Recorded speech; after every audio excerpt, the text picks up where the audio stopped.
كرهتموهن فعسى أن تكرهوا شيئا ويجعل الله فيه خيرا كثيرا ولهن مثل الذي عليهن بالمعروف.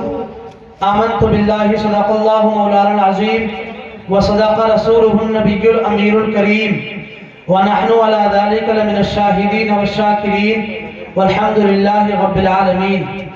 گفتگو کا سلسلہ شروع کیا جائے. سب سے پہلے ساری کائنات کے مرکز عقیدت مالک انس و جان جناب محمد رسول اللہ صلی اللہ تعالی علیہ وسلم کی بارگاہ میں حضور درود پیش کریں. پڑھیے اللہم صلی علی سیدنا و مولانا محمد مبارک وسلم صلو علیہ صلاۃ و سلام علیک یا رسول اللہ صلی اللہ تعالی علیہ وسلم. اعلی حضرت امام اہل سنت الشاہ امام احمد رضا خان فاضل بریلوی ارشاد فرماتے ہیں حرم کی زمین اور قدم رکھ کے چلنا ارے سر کا موقع ہے او جانے والے. اور مدینے کے خطے خدا تجھ کو رکھے غریب و فقیروں کو ٹھہرانے والے. چمک تجھ سے پاتے ہیں سب پانے والے میرا دل بھی چمکا دے چمکانے والے. اور برستا نہیں دیکھ کر ابر رحمت بدوں پر بھی برسا دے برسانے والے. اور تو زندہ ہے واللہ تو زندہ ہے واللہ میری چشم عالم سے چھپ جانے والے. اور رضا نفس دشمن ہے دم میں نہ آنا کہاں تم نے دیکھے ہیں چندرانے والے کہاں تم نے دیکھے ہیں چندرانے والے.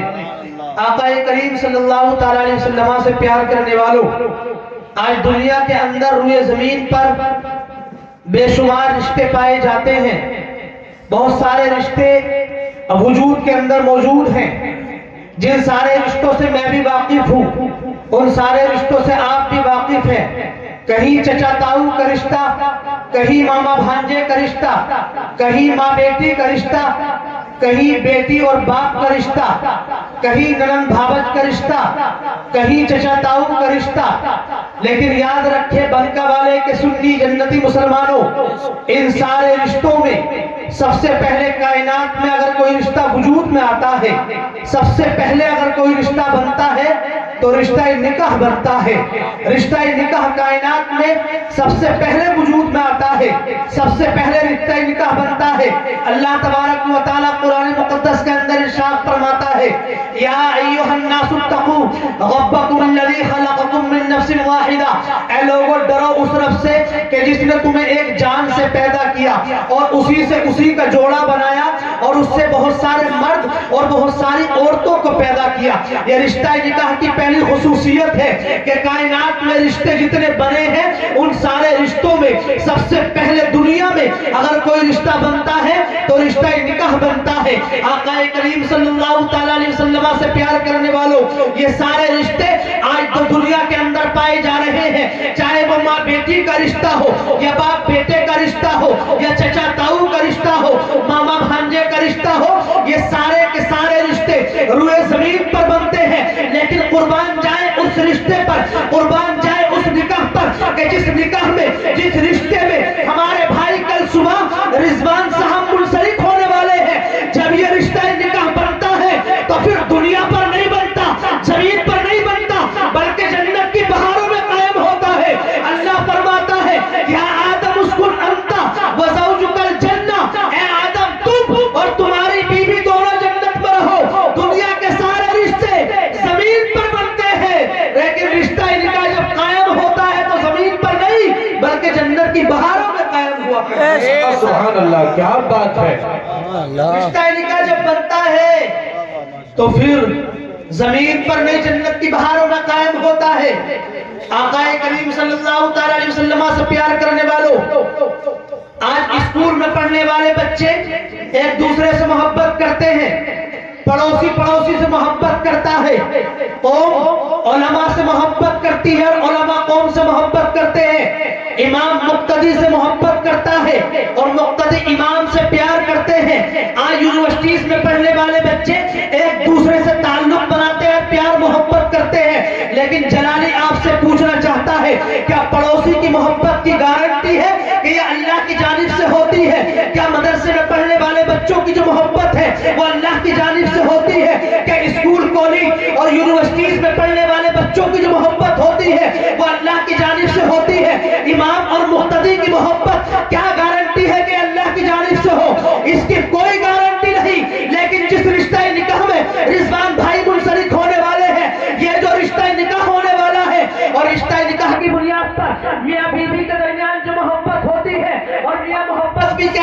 جیسے امام صاحب نے ایجاب و قبول کرایا، نہ میاں نے کبھی بیوی کو دیکھا، نہ بیوی نے کبھی میاں کو دیکھا، نہ کبھی بات کرنے کا موقع میسر آیا، لیکن جیسے ہی ایجاب و قبول ہوتا ہے تو گویا ایسے لگتا ہے جیسے پچھلے 10-20 سال سے دوسرے کو ایک دوسرے کو جانتے ہو، یا ایک دوسرے سے بات چیت کرتے ہو۔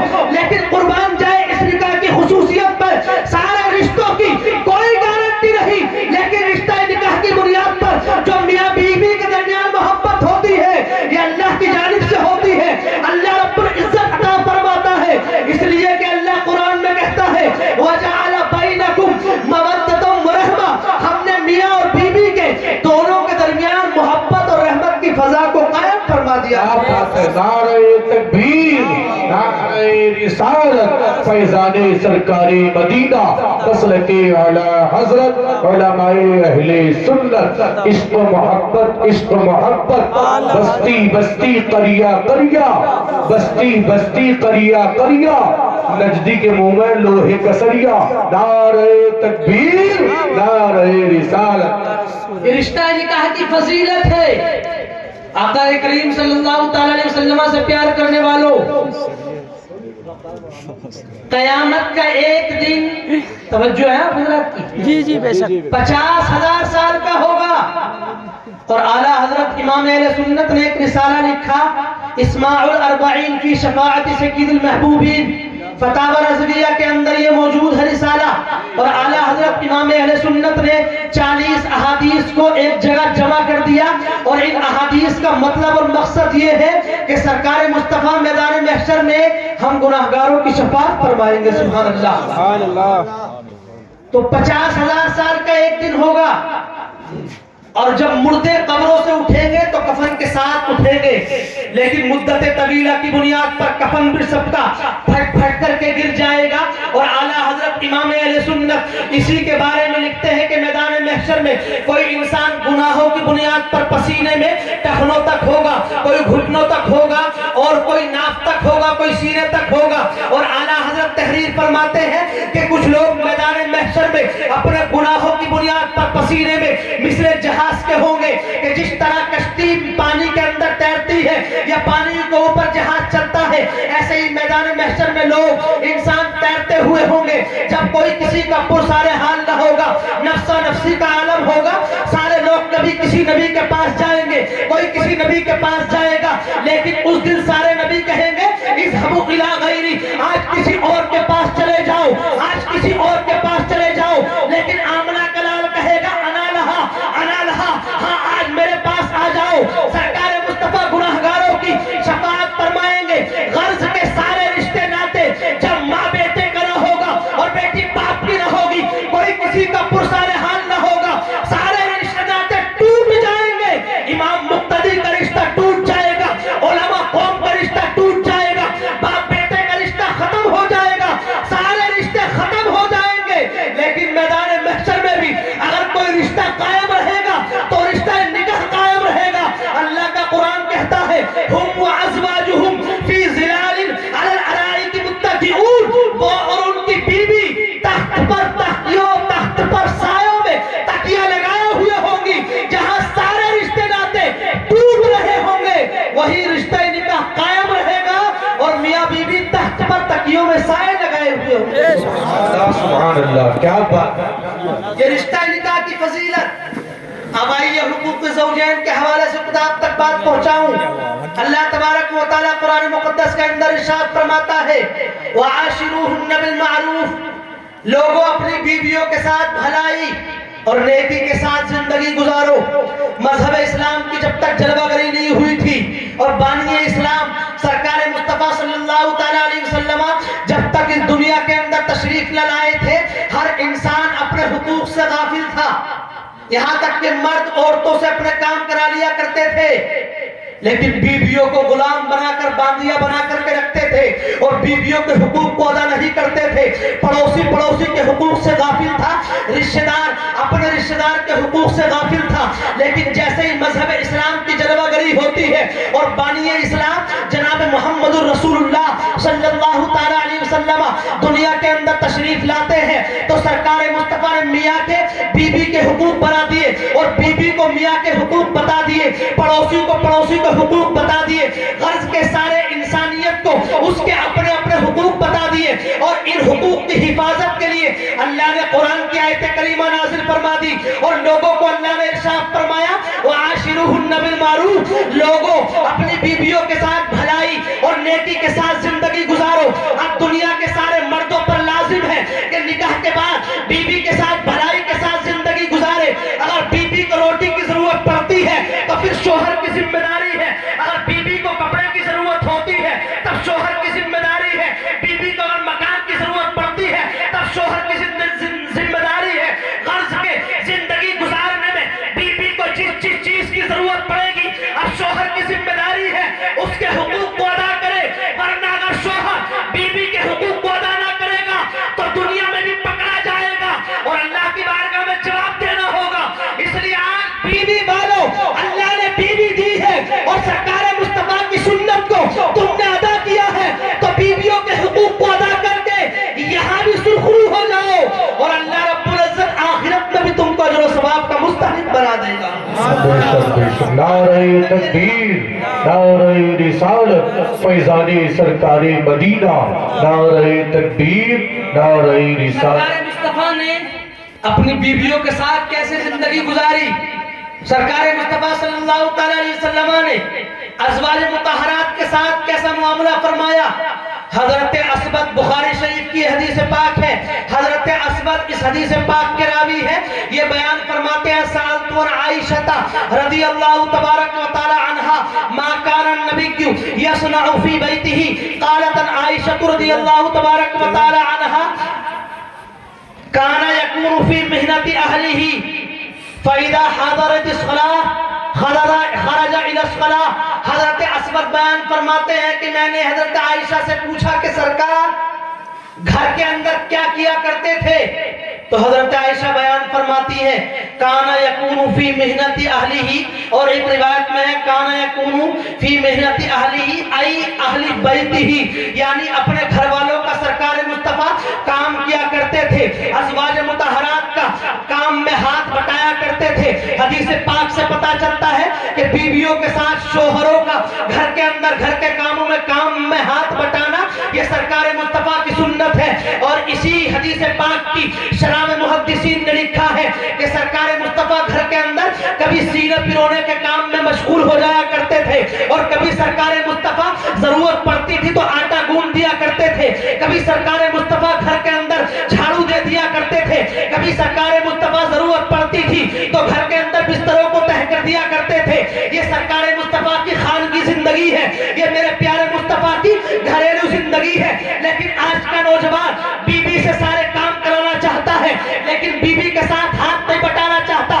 یاد رکھو بنکا والے کے سنی جنتی مسلمانوں، بیویوں کے ساتھ یا ماں باپ کے ساتھ گھریلو معاملات میں ہاتھ بٹا دینا، گھر کا کوئی کام کر دینا، یہ بیوی کی غلامی نہیں ہوتی ہے، یہ چمچہ گیری نہیں ہوتی ہے، یہ چاپلوسی نہیں ہوتی ہے، بلکہ یہ میرے پیارے مصطفیٰ کی سنت ہے اور سرکار مصطفیٰ کی زندگی کا ایک گوشہ ہے کہ سرکار مصطفیٰ نے گھر کے اندر بیویوں کے ساتھ ہاتھ کو بٹایا ہے، گھر کے اندر بیویوں کے کام کو کیا ہے، اپنے گھر والوں کی خدمت کی ہے، تو بیویوں کے ساتھ گھریلو معاملات میں ہاتھ بٹا کر پیارے مصطفیٰ کی سنت کو ادا کر دو، تم یہاں بھی کامیاب ہو جاؤ گے، آخرت میں بھی کامیاب ہو جاؤ گے۔ سبحان اللہ، سبحان اللہ، یہ جواب سرکار کی نہیں۔ زندگی ہے۔ سرکار مصطفیٰ صلی اللہ تعالی علیہ وسلم جنگ خیبر سے واپس پلٹ رہے ہیں، اور واپس پلٹنے کے بعد سرکار مصطفیٰ صلی اللہ تعالی علیہ وسلم جنگ خیبر سے جب واپس پلٹتے ہیں تو سرکار مصطفیٰ جس اونٹنی پر تشریف فرما تھے، پانی کی بنیاد پر اس اونٹنی کا پیر پھسلتا ہے اور سرکار مصطفیٰ زمین پر تشریف لے کر کے آ گئی۔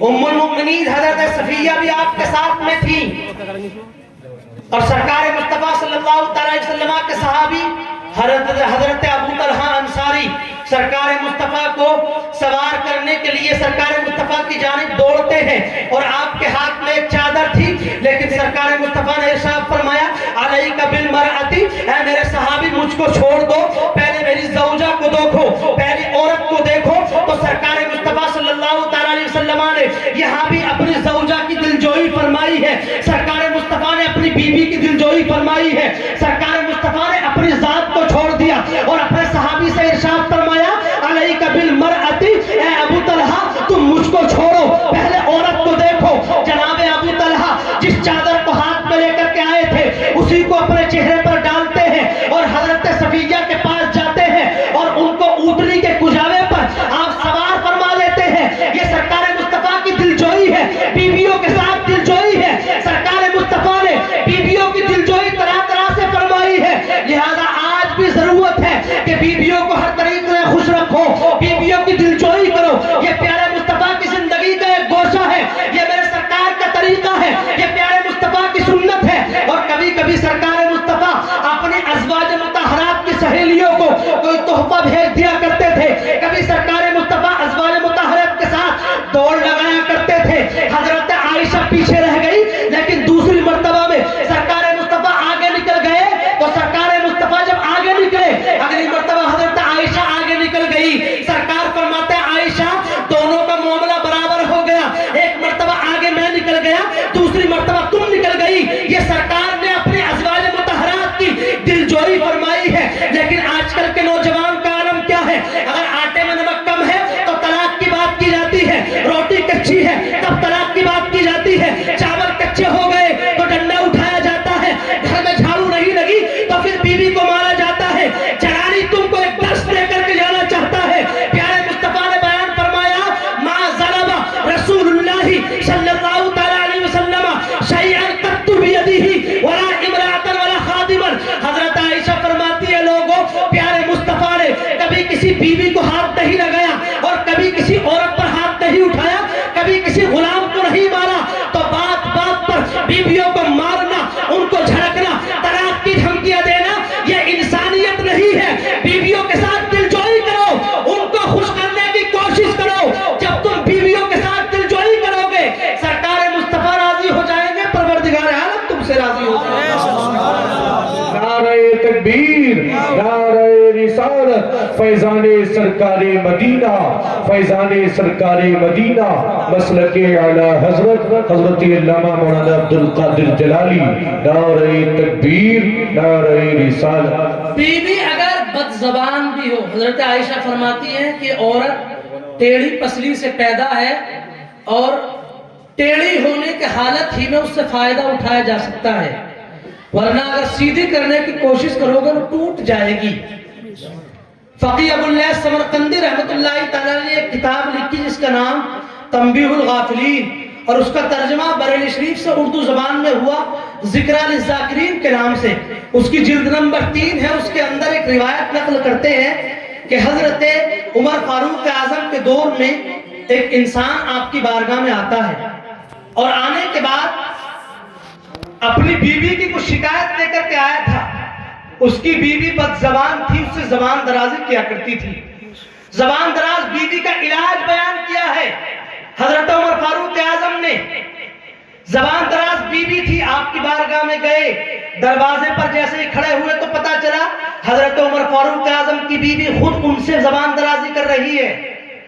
جب ان کو پتا چلا کہ حضرت کی بیوی تو خود وہی معاملہ کر رہی ہے ان کے ساتھ جو میری بیوی میرے ساتھ معاملہ کرتی ہے، تو میں حضرت سے اپنی بیوی کی کیا شکایت کروں۔ انہوں نے اپنے دل میں سوچا یا کسی سے کچھ کہا اور اس کے بعد دروازے کو چھوڑ کر کے چلے گئے۔ حضرت عمر فاروق اعظم رضی اللہ تبارک و تعالی عنہ جیسے ہی دروازے سے باہر ہوتے ہیں تو سرکار مصطفیٰ صلی اللہ تعالی وسلم کے صحابی نے اس انسان کو آواز دے کر کے بلایا، اور بلانے کے بعد عمر فاروق اعظم ارشاد فرماتے ہیں تمہارے آنے کی وجہ کیا تھی اور جانے کی وجہ کیا ہے، تم کس بنیاد پر آئے تھے، اور جب آئے تھے تو تم جا کیوں رہے ہو۔ عمر فاروق اعظم رضی اللہ تبارک و تعالی عنہ کی بارگاہ میں یہ آنے والا انسان عرض کرتا ہے حضور میری بیوی زبان دراز ہے، اس کی کچھ شکایتیں لے کر آپ کی بارگاہ میں آیا تھا، لیکن آپ کے دروازے پر آنے کے بعد جب میں نے سنا تھا کہ آپ کی بیوی تو خود تم سے زبان درازی کر رہی ہے، تو جو میں نے سنا وہ سنا، اس لیے واپس جانے لگا کہ آپ سے شکایت کیا کروں۔ تو عمر فاروق اعظم نے زبان دراز بیوی کا علاج عطا فرمایا ہے اور دنیا کے لوگوں کو بیان فرمایا کہ لوگوں، اور اس انسان سے بھی کہا کہ سنو میں اپنی بیوی کی زبان پر صبر و تحمل کے ساتھ اپنی زندگی کو کیوں گزارتا ہوں؟ اپنی بیوی کی زبان درازی پر صبر اس لیے کرتا ہوں کہ میں اپنی بیوی کے احسانات کو یاد کر لیا کرتا ہوں. سبحان اللہ. بیوی کے احسانات کو یاد کر لیا کرتا ہوں. فرماتے ہیں بیوی کے میرے اوپر احسانات بہت ہیں. کہتے ہیں پہلا احسان تو میری بیوی کا یہ ہے کہ میں اس بیوی کی بنیاد پر ہی جہنم سے بچا ہوا ہوں، یعنی میں حرام سے بچا ہوا ہوں، اور بیوی کی بنیاد پر میں امن و امان میں ہوں، میں اللہ کی حفاظت میں ہوں. اللہ اکبر. اور حضرت عمر فاروق اعظم کہتے ہیں میری بیوی میری خازنہ ہے، یعنی میری غائبانہ طور پر میری غیر موجودگی میں میرے مال کی، میرے بچوں کی حفاظت کیا کرتی ہے. اور میری بیوی میری دھوبن ہے، میرے کپڑے بھی دھلا کرتی ہے. میری بیوی میری طباخہ ہے، میرے لیے روٹی پکاتی ہے. میری بیوی میرے لیے طباخہ ہے اور طبازہ ہے، وہ سالن بھی پکاتی ہے، روٹی بھی پکایا کرتی ہے. عمر فاروق اعظم نے بیان فرمایا انسان سن، میری بیوی میرے بچوں کی پرورش کرتی ہے اور میری بیوی میرے مال کی حفاظت کرتی ہے. ان سارے احسانات کو جب دیکھتا ہوں تو بیوی کی زبان درازی پر میں صبر کر لیا کرتا ہوں اور اس سے درگزر کر لیا کرتا ہوں. آنے والا انسان کہتا ہے عمر جب تم اپنی بیوی پر ان ساری چیزوں کی بنیاد پر، سارے احسانات کی بنیاد پر اپنی بیوی سے درگزر کرتے ہو تو میں بھی آج کے بعد اپنی بیوی کی زبان درازی پر کان نہیں دھروں گا، اپنی بیوی کے زبان درازی پر صبر کروں گا، اس سے درگزر کروں گا. تو پتہ چلتا ہے بیوی اگر زبان دراز ہو تو ڈنڈا اٹھانے کی ضرورت نہیں ہے. بیوی اگر زیادہ بولنے والی ہے تو مارنا اس کا علاج نہیں ہے، بلکہ سب سے پکا علاج وہ ہے جو عمر فاروق اعظم نے اس روایت کے اندر بیان کیا اور اللہ نے قرآن کے اندر بیان فرمایا وَإِن تَعْفُوا وَتَصْفَحُوا وَتَغْفِرُوا فَإِنَّ اللَّهَ غَفُورٌ رَحِيمٌ. اللہ کہتا ہے اگر تم چھوڑ دو، معاف کر دو، درگزر کر دو تو بے شک اللہ تبارک و تعالی بخشنے والا مہربان ہے. بخشنے والا مہربان ہے. آج تو شوہروں کا مزاج نہیں کہ ان کو معاف کیا جائے، شوہروں کا مزاج نہیں کہ بیوی کو معاف کیا جائے. سرکار مصطفیٰ صلی اللہ تعالی علیہ وسلم کی بارگاہ میں ایک صحابی حاضر ہوتے اور عرض کرتے یا رسول اللہ صلی اللہ تعالی علیہ وسلم کم نعفو عن الخادم فصمت ثم اعاد الیہ الکلام فصمت ثم كان في الثالثة قال عفو عنه في كل يوم 70 مرة. سرکار